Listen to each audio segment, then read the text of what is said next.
How to ask about work-life balance in an interview. I'm going to give you 7 specific steps on how to do that so you can find the job of your dreams. When we can live life on our terms, on a holistic level, taking into account not just our business lives, but also our health, all of our relationships, from friends, family, our partners, the world changes. All right, so if you're considering, hey, I want to know, how do I ask about work-life balance? It's important to me and I'm not sure how to do that without worrying or stepping on my toes. We give you 7 specific steps. And I've worked with people literally all over the world. I've hired a lot of people. I've gone through this process myself. So to start with, initially, you have to be clear on what success looks like for you. What does a healthy work-life balance or integration look like to you? If you're expecting to go work for a hedge fund and you want to make $1 million your first year, which some people do, but you think you're going to be able to take 6 months off a year, you're out of balance. You're not integrated. So you need to start understanding, what does success look like for you first, and then back into figuring out what job fits with that. So if you want, it doesn't cost you anything. You're welcome to go to one of my websites, lifeon-yourterms.com. And you can go in there, and about halfway down the page, there's a tool called the balance wheel. It takes you less than 10 minutes. You go through, and it'll give you immediate printout of where you stand in your life on a holistic level. From resources, a time, talent, treasure, relationships, your partner, your family, your friends. It could be your health, physical, mental, and spiritual. And then lastly, the professional, the environment, your comp, and the job satisfaction. Now, why is this important? Well, the main reason, and I do speaking gigs all over the world on this, is that work-life balance no longer really exists. It's bunk. But work-life integration is possible. But to have a healthy work-life integration, you have to be clear on what that looks like. So if you decide that you want to make sure you go to every one of your daughter's soccer games and you're going to have to be able to take a few hours off in the middle of the day, fair enough. Understand that, and then make sure that you have these questions in mind, what it looks like. If you want to drive a Ferrari and you're really focused on the financial resources, okay, fair enough. You're going to have to be able to understand that for your work-life balance. It's going to depend. And here's the thing. When you create clarity on this, you can actually get a lot more than you think. But you have to have that clarity. And most people go in, they get enamored with the money, and then they think, okay, how much time off do I have? Oh, okay, and do they have benefits? Okay, and that's all they're thinking about. So they don't really know what the right questions to ask are. So the first step of the 7 is make sure you're clear on what success looks like. And if you need to use a tool, then you can go use Life on Your Terms. Feel free. The second is to start to research the company in advance. The tools that are available now for researching companies in advance and starting to get a feel for it are off the charts. Yeah, you can go out and, from the social platforms to Glassdoor to all sorts of different places.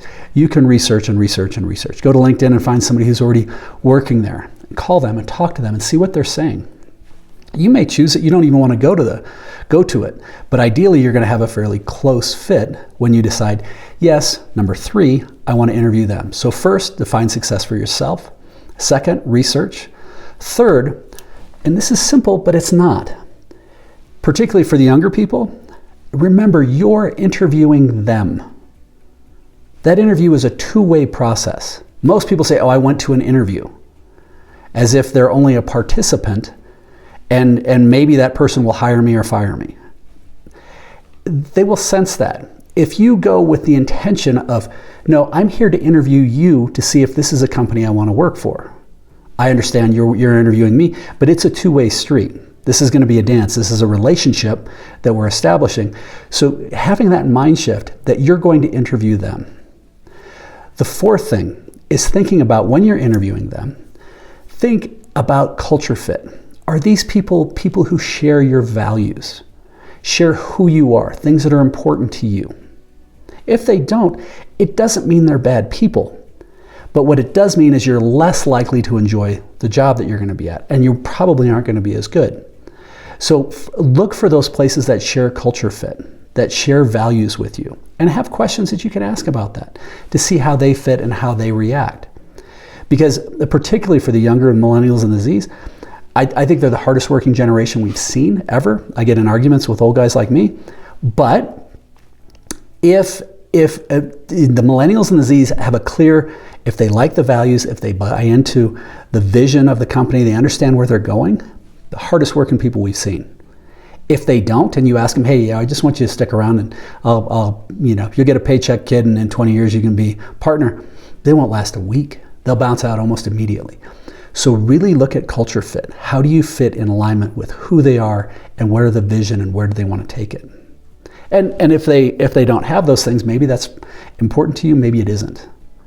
Now, the fifth thing is don't be afraid of clarifying the expectations. I come in, I'm working, what is it you're expecting? What should I anticipate? What would my first 90 days, 6 months, and a year look like working for you? And if they say, well, yeah, we expect you to be in here 90-hour weeks, and that's just the way, that's the culture it is, and some cultures are like that, great. Thank you very much for letting me know. We can skip and we can part friends now. It'll be easier. But don't be afraid of being candid, and remember, you're interviewing them. If it's a good culture fit, don't be afraid of saying, okay, what are my expectations? How many hours should I anticipate? How much overtime is there? How do you define success? How would I know if I'm succeeding? And if they're deer in headlights, some red flags with that.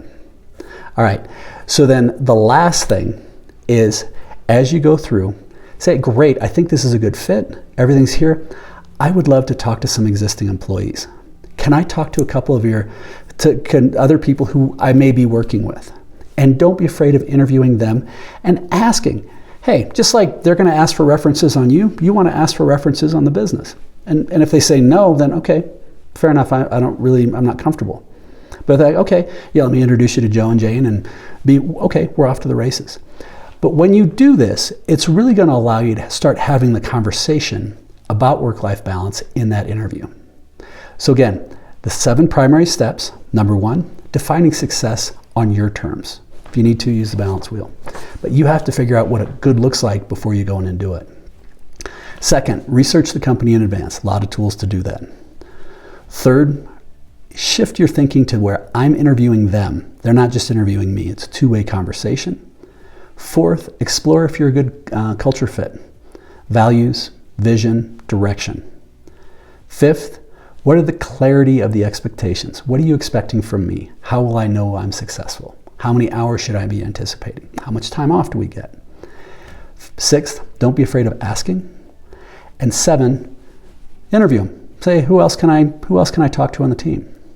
Now, it's been a long, long time since I had a job, almost 30 years, but for about the 5-year period that I did have jobs, and this was in the 90s, I was able to negotiate an extra 6 weeks off a year because I love travel. So my wife and I take two months off a year to do adventure travel. Now, I was unpaid, but I adjusted my lifestyle so that I could go do those things and still have the good adventure. Helping you define what success looks like for you, being clear on that, and then going through and ramming these other points is going to empower you to really identify and then achieve work-life balance so you can ask about it in your interview. So ideally, you found some value in this. We go through a whole program that helps people figure out what amazing looks like for their jobs, for careers, how to dream big, how to get alignment with your partner or spouse, life on your terms. You're welcome to check that out. If you have questions, let us know. And as always, I really appreciate you investing the time and energy. Check out some of our other videos and subscribe. Keep smiling.